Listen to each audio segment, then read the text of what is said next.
오늘 저희들에게 주시는 하나님의 말씀은 사무엘상 1장 19절에서 20절까지의 말씀입니다. 사무엘상 1장 19절에서 20절까지의 말씀, 우리 함께 다 같이 한 목소리로 공독합니다. 사무엘상 1장 19절에서 20절까지의 말씀입니다. 다 같이 읽겠습니다. 그들이 아침에 일찍 일어나 여호와 앞에 경배하고 돌아가 라마의 자기 집에 이르니라. 엘가나가 그의 아내 한나와 동침하매 여호와께서 그를 생각하신지라. 한나가 임신하고 때가 이르매 아들을 낳아 사무엘이라 이름하였으니 이는 내가 여호와께 그를 구하였다 함이더라. 아멘. 여러분들을 보면서 또 여러분들을 위해서 기도하면서 그냥 갖고 있는 간절한 기대와 소망이 있습니다.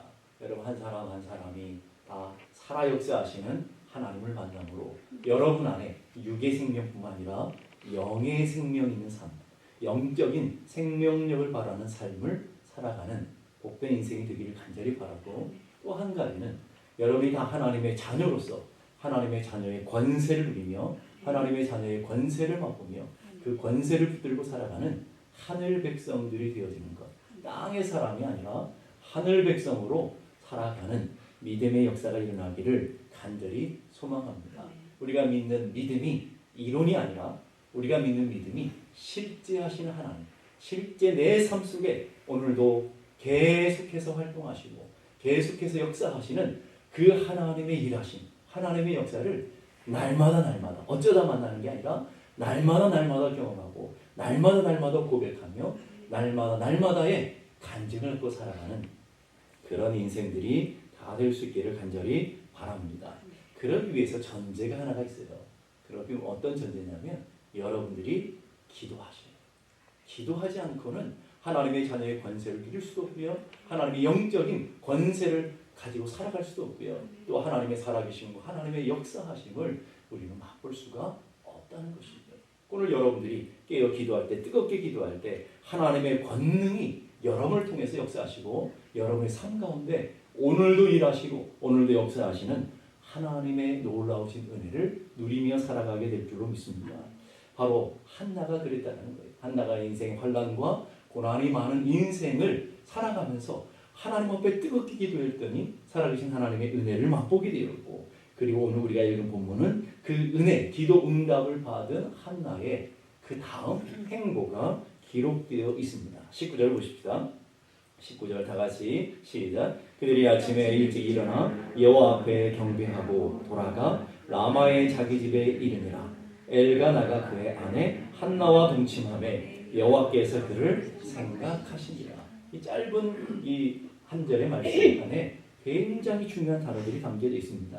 우리가 주목해야 되는 단어가 뭐냐면 가서라는 단어, 그리고 먹고라는 단어와 그 다음에 동침했다라는 단어들이 여기 써 있는데 굉장히 중요한 단어들이라는 것을 보게 됩니다.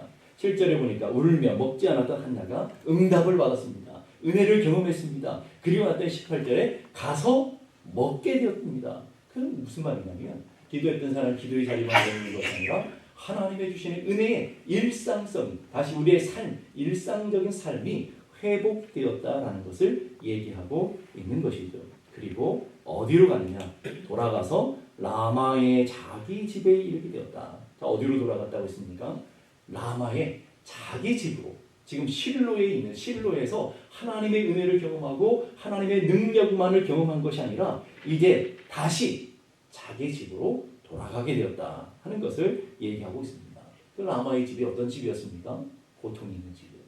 한나의 아픔이 있었고 한나의 상처가 있었던 그 집으로 다시 돌아가게 되었다. 그 실로에 머무르는 것이 아니라 라마로 다시 자기의 인생의 문제가 있고 환난이 있는 그곳으로 돌아가게 되었다 하는 것이죠. 실로가 하나님의 하늘의 영광을 맛보고 하나님의 은혜를 경험하고 하나님의 능력을 맛본 곳이라고 한다면 라마의 집은 우리의 현실적인 삶을 얘기하는 것이죠. 오늘 여러분들이 하나님 앞에 나와서 예배할 때 이 예배를 통해 하나님의 영광을 맛보고 하나님의 은혜를 누리지만 우리는 여기에 머물러 있을 수 있는 게 아니고 여러분이 고난이 있고 여러분의 아픔이 있는, 여러분의 인생의 문제가 기다리고 있는 여러분의 가정으로, 여러분의 삶의 터전으로, 여러분의 직장으로 다시 돌아가야 되는 우리는 사명을 갖게 된다는 것을 여러분이 기억하셔야 됩니다. 삶의 현장인 남아, 아픔이 있는 한나의 고통이 그대로 있고 대적 분인나가 다 버티고 있는 그곳에 아들이 없음에 문제를 그대로 갖고 있는 현실 속으로 다시 들어가고 있다라는 것. 만약 라마의 집으로 돌아가지 않았다고 한다면 한나에게 사무엘이라는 열매가, 사무엘이라는 은혜가 주어지지 않았을 것입니다. 인생의 아픔이 있는 자리로 은혜를 들고 하나님의 약속의 말씀, 하나님이 하신 응답의 말씀을 들고 라마의 집으로 가 담대히 고난을 뛰어넘으며 환난을 뛰어넘으며 자신의 닥친 인생의 문제들을 뛰어넘어갈 때에 하나님의 놀라운 은혜가, 하나님의 놀라운 역사가 사무엘이라는 열매로 하나님께서 한나에게 허락하여 주셨음을 믿을 수 있기를 바랍니다. 마태복음 17장에 보면 예수님께서 변화산에 변화의 놀라운 신비한 사건이 기록되어 있습니다. 예수님이 마태복음 10장 2절 보니까 변형되사 그 얼굴이 해같이 빛나며 옷이 빛과 같이 휘어졌다 그랬어요. 그 광경 속에 모세와 엘리야가 예수님과 함께 더불어 얘기하는 그 장면을 베드로와 요한과 야고보가 목격하게 됐습니다. 얼마나 황홀했겠습니까? 믿음의 조상인 모세를 만났습니다. 엘리야를 경험했습니다. 그것보다도 우리의 스승 되신 예수께서 얼굴에 광채를 비추고 하얀 모습으로 변화되어져서 놀라운 하나님의 영광을 덧입고 있다고 여러분 상상해 보세요. 얼마나 놀랍고 얼마나 감격스러웠으면 베드로가 이렇게 자기가 뭐라고 하는지도 모르고 고백하잖아요. 주여, 우리가 여기 있는 것이 좋습니다. 너무 좋습니다. 너무 황홀합니다. 여기가 좋습니다. 그러면서 아예 여기서 그냥 눌러 앉을까요? 표막을 좀 지어서 우리가 여기 좀 사십시다. 이렇게 얘기하고 있는 것을 보게 됩니다. 그 영광이 너무나 황홀하기에 고통과 환난과 아픔이 많은 저 세상으로 내려가고 싶지 않고 영원히 이 영광의 자리에, 이 은혜의 자리에 머물고 싶어하는 베드로의 모습을 그대로 표현해주고 있는 것이죠. 그런데 주님은 어떻습니까? 주님은 그 변화산의 영광의 자리, 그 놀라운 하나님의 은혜의 자리, 그 은혜의 산을 내려오셨다는 것. 거기에 머물러 있지 않냐고 내려오셨는데 그 산 밑에는 무엇이 기다리고 있습니까? 귀신 들린 간질병, 귀신 들려서 간질병을 앓고 있는 이 아이와 씨름하는 제자들의 모습. 제자들이 아무리 씨름해도 이 귀신을 쫓아내지 못하고 쩔쩔매고 있는 그 문제가 기다리고 있는 그 현장으로, 아픔이 기다리고 있는, 고통이 기다리고 있는 그 현장으로 주님이 신비한 산에서 내려오셨다는 것. 그게 놀라운 고백이고요. 또 산 밑에서 주님께 기다리는 게 있어요. 이게 뭐겠습니까? 십자가의 고통과 십자가의 죽으심. 지금 마지막 예루살렘으로 올라가시는 그 길에 주님이 내려가시면 이제 십자가에 달리셔야 되는 그 고통과 죽음의 길이 기다리고 있는 그 현장으로 주님은 내려오셨다는 것. 여러분들이 그것을 기억해야 될 줄 압니다. 고난과 모욕과 십자가를 향해 주님은 그 신비한 변화산의 은혜와 변화산의 영광을 품고 십자가의 고난을 향해서 계속해서 묵묵히 걸어가시는, 그리고 십자가의 죽으심과 부활의 영광을 통해서 하나님의 살아계심을 묵묵히 드러내시는 놀라운 주님의 역사를 보게 되는 것이죠. 여러분, 그게 기독교의 능력이에요. 이게 기독교의 힘이에요.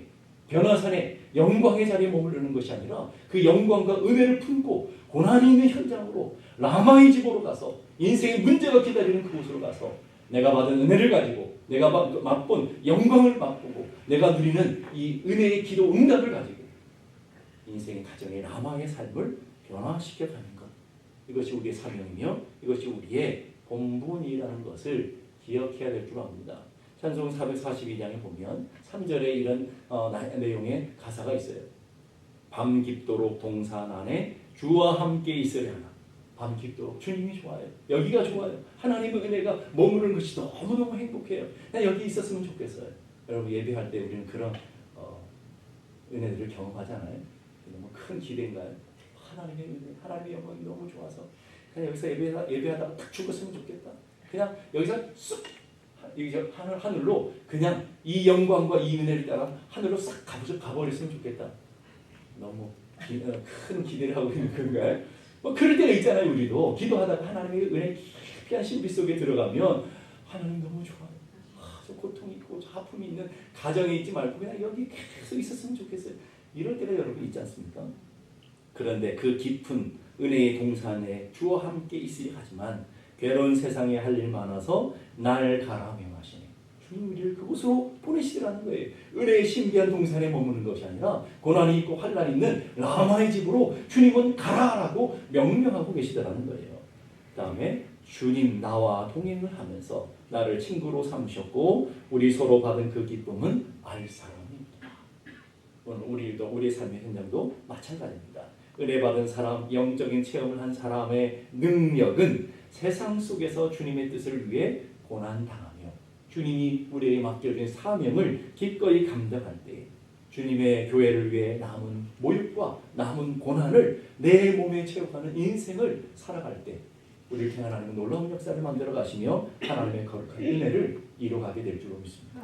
오늘 여러분이 이 예배 가운데 은혜를 경험하시고 하나님의 기도 응답을 경험하시면 여러분들에게 반드시 기다리는 건 뭐냐면 여전히 문제가 있는 그 가정, 여러분 아픔을 그대로 갖고 있는 여러분의 배우자, 여러분의 자녀들, 여러분의 직장 문제가 그대로 기다리고 있다고요. 기다리는 그곳으로 오늘 받은 은혜를 가지고 오늘 받은 응답을 가지고 오늘 받은 하나님의 말씀을 가지고 그곳으로 담대히 나아가는 하나님의 역사가 일어나야 될 줄로 믿습니다. 하나님께서 그렇게 말씀하시죠. 너희는 세상의 빛이다. 너희는 세상의 소금이다. 우리는 빛과 소금이라는 정체성을 가졌는데 그 소금과 빛의 정체성은 어디서 드러내려고 하느냐 하면 여러분의 세상 속에서 어둠이 있는 세상 속에서 냄새나고 썩어지는 그 세상 한복판에서 문제와 아픔과 고통이 여전히 있는 우리의 가정, 우리의 직장, 우리의 삶의 터전 속에서 빛으로 소금으로 살아가는 은혜를 받았으니까 우리가 이미 빛이 되었으니까 우리가 하나님의 놀라운 영향력을 가진 소금이 되었기에 그곳에서 빛을 발하며 맛을 내며 살아가기를 원하시는 주님의 모습을 기억할 수 있기를 간절히 바랍니다. 그런데 주님이 제자들도 보내시는 거예요. 나도 너희를 세상에 보내노라. 어디로 보낸다고요? 세상으로 보낸다는 거예요. 근데 그 세상이 어떤 세상인지 마태복음 10장 16절에는 이렇게 말해요.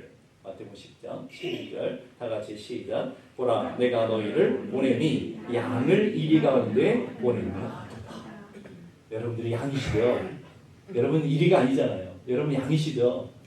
여러분들을 이리 때 가운데, 늑대 가운데, 세상 가운데 여러분을 어떻게든지 삼키려고 마귀는 여러분을 어떻게든지 넘어뜨리려고 하는 수많은 시험과 혼란이 있는 세상 가운데 보내시는데 주님의 마음이 제자들을 보내면서 얼마나 아련했는지 내가 너희를 세상에 보내는데 양들을 이리 가운데 보내는 마음으로 보내고 있다.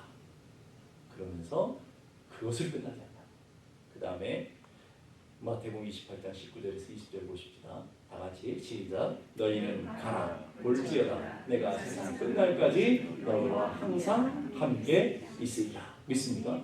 하나님께서 이리가 특실거리는 그 세상으로 양들을 보내시는데 목자 되시는 주님이 앞서 행하시며 함께 행하시며 그 양들을 지켜주시고 양들을 보호하시며 양들에게 힘을 주시고 양들에게 지혜를 주시면서 그 고난을 이겨낼 수 있도록 그 인생의 문제를 뛰어넘을 수 있도록 우리의 삶 가운데 역사하시는 하나님이시라는 것을 믿을 수 있기를 바랍니다. 신앙은 산 위의 영광과 산 밑에 현실이 공존하는 삶이에요. 신앙과 현실 분리할 수 없는 우리들의 삶이라는 것을 기억할 수 있기를 바랍니다. 하나님을 믿으면 복을 받고 모든 현실의 문제와 아픔이 다 해결된다고 그건 거짓입니다. 하나님을 믿으면 영광만 있다고 그것도 역시 거짓입니다. 하나님 우리가 하나님을 믿으면 이 땅의 모든 고난과 아픔과 인생의 모든 질병을 면제해 주시겠다 약속하신 적이 없습니다. 오히려 그 고난을 뛰어넘을 수 있는 힘을 주시고 그 아픔을 뛰어넘을 수 있는 믿음을 주시고 우리 인생의 현장 속에서 라마 같은 인생의 고통 속에서 하나님 주신 은혜를 가지고 응답을 가지고 살아가는 담대한 하나님의 사람들로 세워지기를 원하시며 주님은 오늘도 우리들에게 이렇게 말씀하셔요. 요한복음 20장 21절 보니까 아버지께서 나를 보내신 같이 하나님께서 예수 그리스도를 이 땅에 보내시는데 어디로 보내십니까? 말구유로 보내셨고요. 죽음의 십자가로 보내셨잖아요. 보내시는 것처럼 나도 너희를 보내노라. 나도 너희를 세상 가운데로 너희들의 가정 가운데로 너희들이 이 아픔이 있는 그곳으로 보낸다 라고 얘기하시는 것이죠. 그러면서 너희만 보내는 것이 아니라 내가 영원토록 떠나지도 버리지도 않으며 너와 함께 할 것이다. 여러분 이게 오늘 예배를 드리고 나면 또 한 주간 여러분이 살아야 되는데 꼭 그것을 기억하시기 바랍니다. 여러분이 살아가는 세상은 이리들이 득실득실하는 세상에 환난과 고난이 많은 세상을 살아가게 될 것입니다. 수많은 풍풍과 수많은 인생의 사건과 문제가 여러분을 삼키려고 달려드는 그런 세상 한복판으로 갈 것입니다.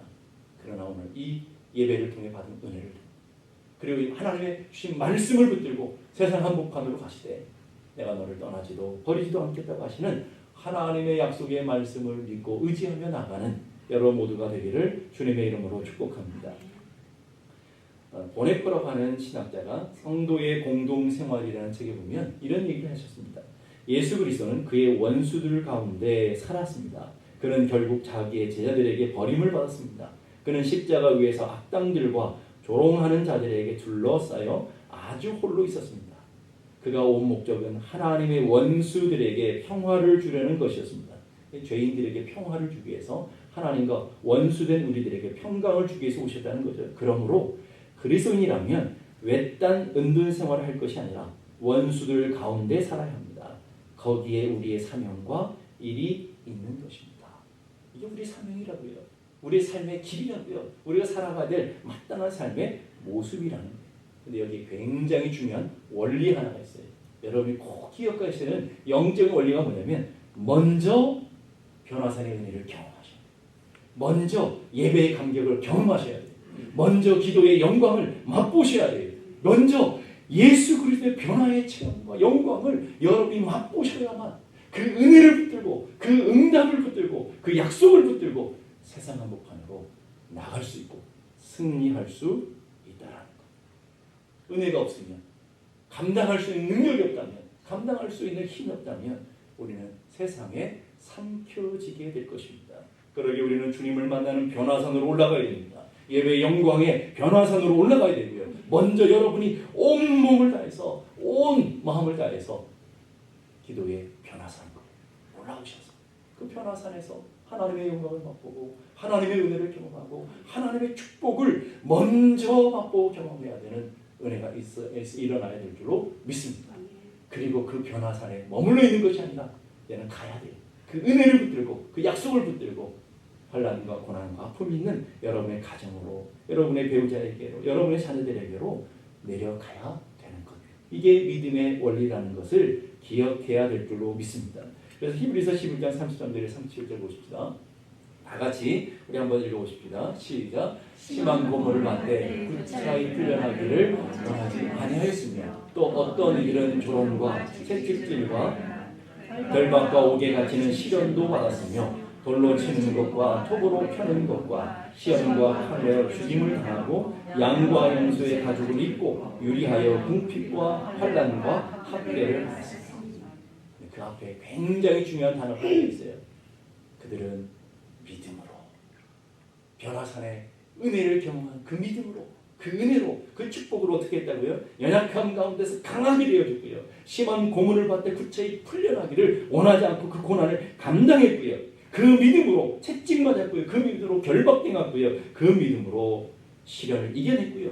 그 믿음으로 죽임을 당하되 구차히 풀려나기 원치 않았고요. 그 믿음으로 유리하며 궁핍과 환난과 학대를 다 견뎌내며 승리하게 되었다라고 얘기하는 거예요. 그 믿음으로 아픔과 고통이 있는 현실 속에서 현실 한복판에서 세상 한복판에서 그 믿음으로 믿음을 증명해냈다 이거예요. 그리고 결론은 히브리서 11장 38절 보십시다. 결론이 히브리서 11장 38절 다 같이 시작. 이런 사람은 세상이 감당하지 못하느니라. 세상이 감당하지 못하는 사단이 감당하지 못하는 믿음의 사람으로 우뚝 서서 하나님의 거룩한 역사와 거룩한 능력을 이뤄내는 믿음의 통로들이 되었다. 여러분들이 그것을 기억하셔야 돼요. 우리가 사상 주님 앞에 가는 그날까지 우리는 늘 평안하지 않습니다. 주님의 평강은 있을지 모르지만 세상의 평안은 없습니다. 고난이 있고 환난이 우리를 끊임없이 우리를 삼키려고 하고 끊임없는 인생의 문제와 끊임없는 인생의 고통이 우리를 기다리고 있습니다. 그러나 변화산의 놀라운 은혜, 실로의 놀라운 하나님의 감격과 기도의 응답과 놀라운 하나님의 말씀을 붙들고 실로에서 라마로 가면, 현실 한 곳으로 가게 되면 그곳에서 사무엘이라는 아름다운 열매가 맺어졌듯이 성령의 열매들이 여러분 삶 가운데 맺혀질 것을 믿습니다. 그 다음에 중요한 게 있어요. 가서 그런 게 머무는 게 아니라 기도하며 그 다음에 보니까 동침하였다라는 거예요. 믿음 좋은 것은요, 하늘에서 감이 떨어질 때까지 기다리는 게 아니에요. 물론 인생 살다 보면 내가 원하지 않는데도 불구하고 감이 뚝 떨어질 때가 있어요. 그런 날들이 있다고요. 정말 기도도 별로 하지 않았는데 감이 뚝 떨어지는 날이 있어요. 근데 그 감 한번 맛보면 다 그렇게 이루어지는 줄 아는데 절대 그렇게 이루어지면 안 됩니다. 그렇게 이루어질 수가 없습니다. 믿음은 내가 그 감을 따야 되는 거예요. 믿음으로 하나님 주신 약속을 믿는다면 내가 시도해야 되는 거예요. 내가 하나님의 말씀을 가지고 나아가야 되는 거예요. 이게 놀라운 표현이 있어요. 바로 한나가 기도응답, 엘리라는 제사장을 통해서 기도응답을 받았어요. 아멘 했어요.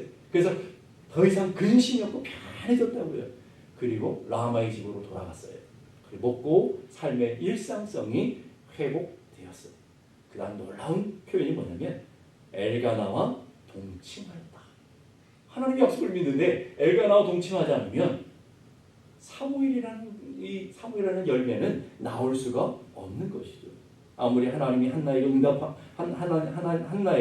응답하셨다고 해도 한나가 엘리와 동침하지 않았다면 사무엘은 얻을 수 없는 것이죠. 하나님의 약속을 믿고 한나가 엘가나와 동침했기 때문에 사무엘이라는 열매가 주어진 것입니다. 우리도 마찬가지. 예배의 감격과 예배의 은혜가 있다면, 여러분 응답을 받았다고 한다면 그 말씀을 붙들고 오늘 그 믿음으로 시도하는 놀라운 은혜가 일어나야 될 줄 압니다. 대표적인 몇 가지 예가 있어요. 열왕기하 6장에 보면 아람 사람 나아만이라는 유명한 장군이 문둥병에 걸렸어요. 문둥병이라는 문제가 있잖아요. 그 문제를 들고 엘리사 제사장에게 가서 엘리사 선지자에게 가서 고쳐달라고 요청해요. 고쳐달라고 요청하는 걸 뭐라고 해요? 우리는 기도라고 그러죠. 자, 문제가 있었어요. 기도해요. 그랬더니 엘리사는 제자였던 사환이었던 게하시라는 종을 시켜서 이 나아만 장군에게 요단강에 가서 7번 몸을 씻으라고 응답해줘요. 그게 응답이잖아요. 7번 몸을 씻으라 응답해줘요. 나아만 열이 받쳤죠. 엘리사가 직접 와서 자기를 환대해줄 줄 알았는데 종을 보내가지고 요단강에 가서 7번 몸을 씻으라고 그래서 삐져가지고 이제 집으로 돌아가려고 할 때 옆에 있는 참모들과 종들이 만류했죠. 여기까지 왔는데 그래서 요단강에 가서 7번 몸을 씻기를 바랍니다. 하고 간청하잖아요. 그랬더니 이제 나아만이 요단강에서 몸을 7번 씻었어요. 그걸 순종이라고 해요. 말씀에 순종했을 때 어떤 일이 벌어졌습니까? 바로 그의 살이 어린아이의 살같이 회복되어 깨끗하게 되었다. 이 순서가 있어요. 문제가 있더니 문제를 들고 기도했어요. 기도했더니 하나님 놀라운 응답이 있었어요. 응답으로 멈추는 게 아니라 약속으로 멈추는 게 아니라 내가 그것을 믿음으로 받아서 내 삶에 순종했더니 놀라운 열매가 나타나게 되었다. 똑같은 이야기, 성경에 굉장히 많은데 또 한 가지 얘기 든다고 한다면 요한복음 2장에 보면 예수님이 첫 번째로 표적을 보여주는 사건이죠. 가나의 혼인잔치에 물을 변하여 포도주가 되게 하신 사건 말이에요. 잔치집에 포도주가 떨어졌어요. 결정적인 문제예요. 잔치집에 아주 심각한 문제잖아요. 문제를 일으켜 있어요. 그 문제를 마리아가 예수님께로 와서 요청해요. 그걸 기도라고 해요. 요청했어요. 또 예수님 그걸 듣고 가서 항아리에다 물을 채우십시오. 그리고 물을 떠다 주십시오. 그걸 응답이라고 해요. 여기에 머물렀다고 한다면 아무런 역사가 일어나지 않았을 거예요. 마리아가 그 종들에게 시켰고요. 그대로 물을 떠다 줬어요. 그랬더니 물이 변하여 놀라운 포도주의 사건에 열매라는 것이 맺혀지고 있더라는 것이죠. 오늘 우리 인생도 마찬가지죠. 한나를 보세요. 한나의 인생의 문제, 자녀가 없는 문제, 대적 분인나의 문제를 들고 하나님의 손으로 기도했어요. 기도했더니 하나님께서 엘리 제사장을 통해서 응답하셨어요. 거기에 머물렀다면 사무엘은 있지 않았을 거예요. 실로에 계속 있었다고 한다면 사무엘은 있지 않았을 거예요. 그런데 자신의 삶의 현장으로 돌아와서 하나님 주신 약속의 말씀을 붙들고 믿음으로 엘가나와 동침했을 때 놀라운 사무엘의 열매가 나타나게 되었다. 여러분, 이 영적인 원리를 꼭 기억할 수 있기를 바랍니다. 내가 응답받고 예배 시간에 막 감격이 있어, 예배 시간에 막 뜨거움이 있어요. 거기서 머물렀기 때문에 아무런 역사가 나타나지 않는다고요. 여러분 안에 은혜가 있다면, 여러분 안에 응답이 있다면 그 응답 붙들고 그 은혜 붙들고 한번 도전해보시고 시도해보시면 믿음으로 나아가라는 거예요. 믿음은 하나님이 하실 일은 하나님이 하시고 우리가 해야 될 일은 우리가 해야 되는 거라는 거예요. 하나님이 하실 일만 기다리고 우리가 아무 일도 안 하면 아무 일도 안 일어나요. 하나님이 하시는 일은 하나님이 하셔야 돼. 우리가 해야 될 일은 우리가 해야 되는 거예요. 믿음으로 기도했다면 믿음으로 시도할 수 있기를 바랍니다. 믿음으로 기도했다면 그 믿음으로 홍해를 건너시기 바랍니다. 믿음으로 기도했다면 믿음으로 여리고를 도시기 바랍니다. 믿음으로 기도했다면 믿음으로 물을 떠다 포도주로 나눠주는 것처럼 여러분들의 삶에 믿음으로 시도하는 놀라운 은혜가 일어나야 놀라운 역사가 함께 일어나게 되는 거예요. 그래서 위대한 선교의 아버지라고 불리는 윌리엄 캐리라고 하는 분이 여러분 다 아시는 유명한 명언을 남겼죠. 하나님께 놀라운 것을 기대하라. 이 기도잖아요. 하나님 앞에 놀라운 것을 기대하며 놀라운 것을 품고 살라는 말이에요. 그러나 거기에 머무르는 것이 아니라 하나님을 위해 그 위대한 일을 시도하라. 품었으면 시도하라는 거예요. 기도했으면 시도하라는 거예요. 이게 하나님의 놀라운 은혜라는 거예요. 많은 성도들이 믿음 좋다고 하시는 분들 중에 이런 오류들이 있는 분 같아요. 그냥 기도만 하면 다 된대. 그래서 기도만 열심히 하는데 아무런 변화가 일어나지 않아요. 그냥 머물러만 있어요. 여러분이 주신 하나님의 응답을 붙들고 하나님의 약속을 붙들고 손을 내밀고 여러분이 발을 움직이고 여러분의 가정으로 가서 여러분 삶의 현장으로 가서 시도할 때 하나님 그곳에 놀라운 역사와 놀라운 열매들로 나타나게 하실 줄로 믿습니다. 한국에 가면 삼일교회라는 유명한 교회가 있습니다. 그 교회에 목회하시는 송태근 목사님 교수님이시기도 한데 그분이 쓴 책에 보면 그러므로 기도하라라는 책이 있었어요. 그러므로 기도하라는 책에 보면 이런 얘기가 나옵니다. 기도는 내 싸움이 아닙니다. 기도의 승패는 나에게 있지 않고 하나님께 있습니다. 동의하십니까? 여기까지 다 하실 거예요. 하나님께서 이루실 것입니다. 그 다음에가 중요해요. 그러면서 동시에 기도는 내 싸움입니다. 하나님의 일이며 하나님의 역사이지만 우리들의 싸움입니다. 내 안에 여전히 붙들려 있는 세상 것들에 대한 의지와 신뢰를 내놓고 하나님께만 오롯이 내 인생을 의탁하는 것입니다. 나를 구속하신 주님, 죽은 자 가운데 부활하신 주님께 나를 맡기며 그 다음에 중요해요. 뚜벅뚜벅 걸어가는 싸움입니다. 한 걸음 한 걸음 주님과 동행하며 믿음을 붙들고 한 걸음 한 걸음 나아가는 싸움. 안 돼도 다시 한번 시도해보고 믿음으로 다시 한번 도전해보고 믿음으로 다시 한번 하나님의 역사를 기대하며 한 걸음 한 걸음 디디는 것. 우리는 한꺼번에 몇 킬로 걸어갈 수는 없습니다.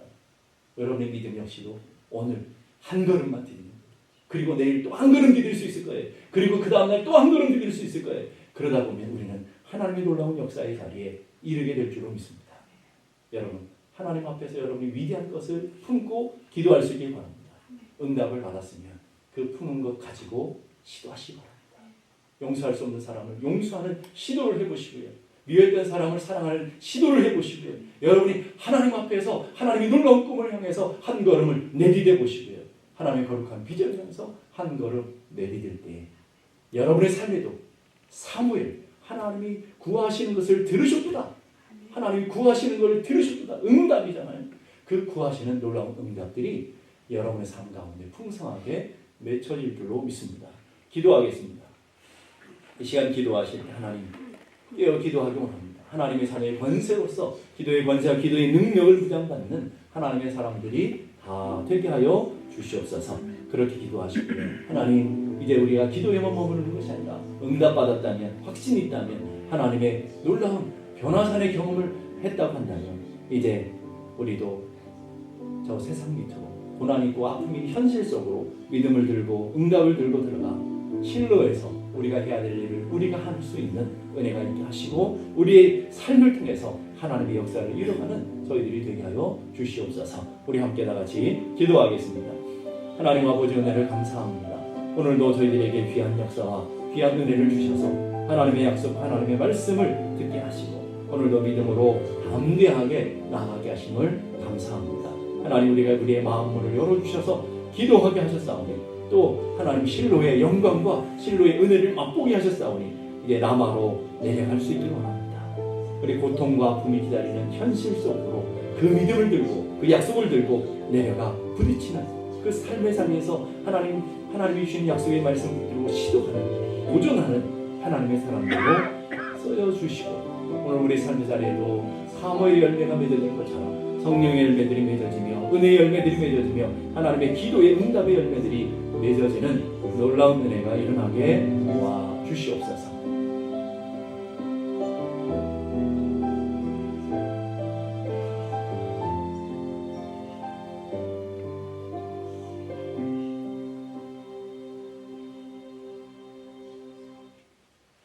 이제는 우리 주님 예수 그리스도의 은혜와 하나님 아버지 크고도 놀라우신 사랑과 성령님의 감화 감동 충만케 하시는 역사가 이제로부터 영원까지 함께 계시기를 간절히 축원하옵나이다.